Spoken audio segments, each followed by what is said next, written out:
Va aprendre l'anglès de manera autodidàctica amb la gosadia d'enfrontar-se a Shakespeare tot sol. I ara això li permet guanyar-se la vida com a traductor. Tot i ser un autor prolífic i amb un talent excepcional, no pot viure només d'escriure. Des de l'any 2000, Jordi Cussà ha publicat 14 llibres dels temes i gèneres més diversos. El primer, Cavalls salvatges, una autobiografia novel·lada dels anys d'addicció a les drogues més dures. Tenia alguna cosa de teràpia, o molt, i també tenia alguna cosa d'esquela, de recordatori.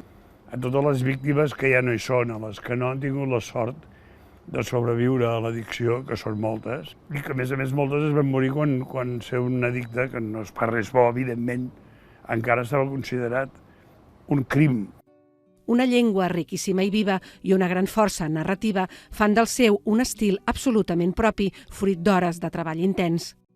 La naturalitat així bonica i rítmica i tal, i que enganxi i que ragi, rara vegada et sortirà la primera tirada. Però el que s'ha de fer és treballar-ho molt.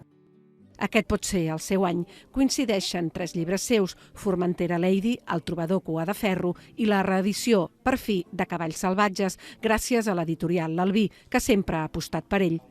El pròloga Matthew Tree n'admira l'escriptura i considera el seu cas una gran anomalia.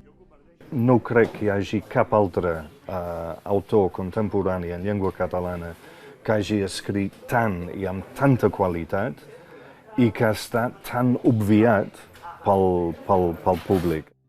Ara això podria canviar, perquè lectors i llibreters més enllà de Berga el comencen a descobrir i potser així aconseguirà el reconeixement que es mereix.